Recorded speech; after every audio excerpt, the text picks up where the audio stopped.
ভার্সিটিতে দূরদূরান্ত থেকে অনেক জেলার ভাই বোন উচ্চশিক্ষার জন্য পড়াশোনা করতে আসেন। এসে তারা হারাম রিলেশনে জড়ান এবং বাবা মার অনুপস্থিতির সুযোগ নিয়ে বেশিরভাগ ক্ষেত্রেই তারা জেনায় লিপ্ত হয়। ভার্সিটিগুলোর ক্ষেত্রে এসব ভয়াবহ রূপ ধারণ করেছে। এইভাবে বাবা মার বিশ্বাসের সাথে তারা যে প্রতারণা করছে, এ নিয়ে আপনি তাদেরকে কি নসিহত করবেন? এসব থেকে প্রতারিত না হয়ে নিজেকে কিভাবে হেফাজত রাখতে হবে? আলেম সমাজের কি বিশেষ করে ভার্সিটি পড়ুয়া শিক্ষার্থীদের এই ভয়াবহ বর্তমান দিক নিয়ে অভিভাবকদের সচেতন ও যুব সমাজের ভয়াবহ পরিণামে আরো জোরালো ভাবে সোচ্চার হওয়া উচিত না? হ্যাঁ, জোরালো ভাবে সোচ্চার তো আছি, এই কথাই তো বলছি।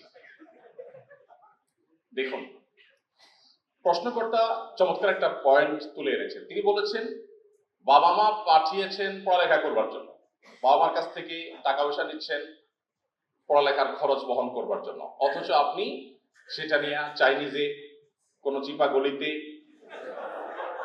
আপনি সেখানে ফুচকা খাচ্ছেন, চটপটি খাচ্ছেন আপনার হারাম সঙ্গীকে সাথে নিয়ে।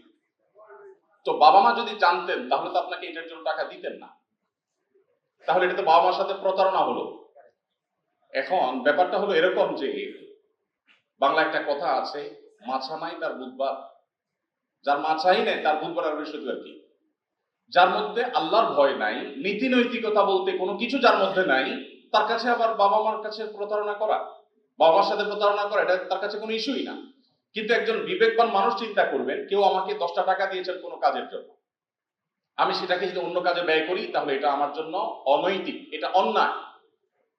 এই অন্যায় বোঝার জন্য আপনার মুসলমান হওয়ার প্রয়োজন নেই, কমন সেন্স থাকে যথেষ্ট। কমন সেন্স থাকলে আপনি বুঝতে পারবেন। এখানে এর চেয়ে সূক্ষ্ম একটা প্রতারণা আছে, আমি সেটা একটু বলতে চাই। সেটা হলো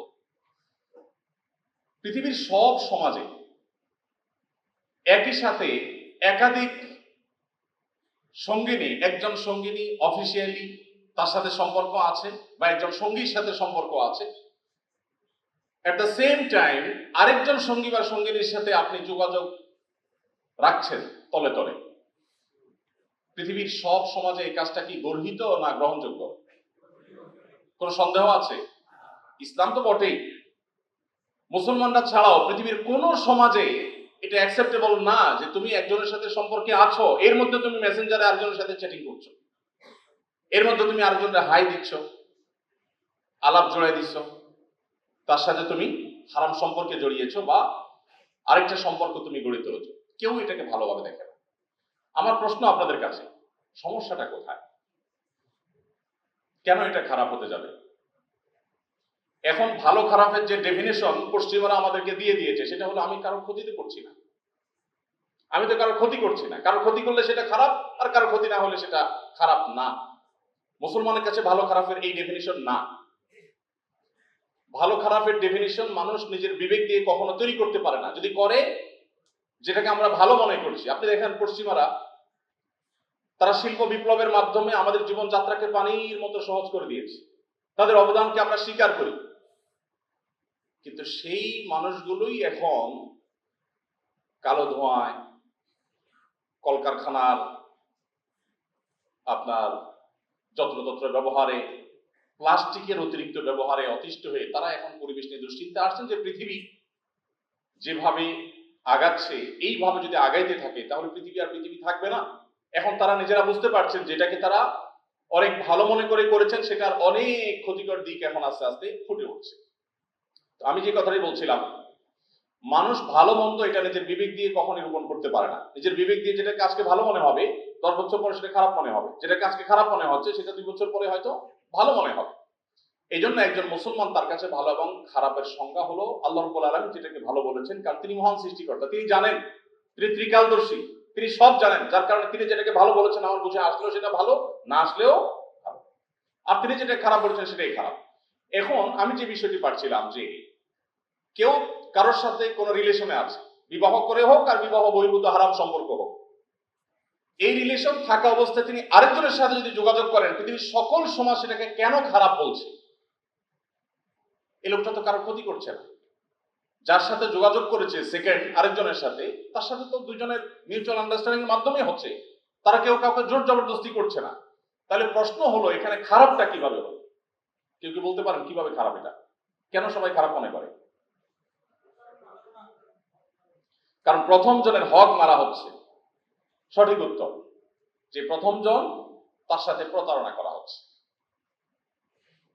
আচ্ছা, যেই সমাজ এটাকে খারাপ মনে করছে, ওই সমাজকে যদি আপনি জিজ্ঞাসা করেন যে একজন স্টুডেন্ট লাইফে কারোর সাথে রিলেশনে গিয়েছে, এরপর তাদের মধ্যে ব্রেকআপ হয়ে গেছে, এখন সে আরেকজনের সাথে সম্পর্কে জড়িয়েছে, এখন তার আগের যে সম্পর্ক ছিল বিফোর ব্রেকআপ, সেই সম্পর্কটা কি ভালো না খারাপ? মুসলমান ছাড়া অন্য যারা আছে তারা এটাকে কি বলবে? এটাকে কেন অন্যায় বলবে? আমি বোঝাতে পারিনি আপনাদের বোধহয়। কোন যুবক, কোন স্টুডেন্ট, ধরুন স্টুডেন্ট লাইফে কোনো মেয়ের সাথে হারাম সম্পর্কে জড়িয়েছে। হারাম বলতে আমাদের মুসলমানদের কাছে হারাম, আমরা এখন অন্যদের কথা চিন্তা করি। সম্পর্ক করেছে, এরপর এই চ্যাপ্টারটা সে ক্লোজ করে ফেলেছে, দুজন দুই পথে চলে গেছে। এরপরে এই যুবকের জীবনে আবার কেউ আসবেন, কারোর সাথে তার সম্পর্ক হলো, তাকে তিনি বিবাহ করেছেন বা হারাম সম্পর্কে গিয়েছেন, যেটাই হোক।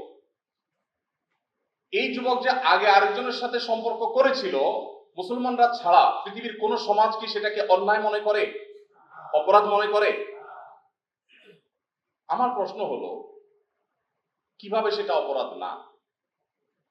আগেরটা যদি অপরাধ হয়ে থাকে, কারণ আপনার একজন সঙ্গিনী আছেন, আপনার একজন স্ত্রী আছেন, তাকে রেখে আপনি তলে তলে আরেকজনের সাথে যোগাযোগ করছেন, এটা যদি খারাপ হয়, তাহলে দ্বিতীয়টা তো আর ডাবল খারাপ হওয়ার কথা। পৃথিবীর মানুষ মানুষের প্রাইভেসি, মানুষের অধিকার রক্ষা করার জন্য যা ভাবে, ইসলাম তার চাইতে এক কাঠি সরস, এক কাঠি এগিয়ে ভাবে। কিভাবে? আপনি দেখুন, এই জায়গাটার কথা আপনি চিন্তা করেন। আপনি কারোর সাথে হারাম সম্পর্কে জড়াবেন, ইসলাম বলে নিষেধ। কেন?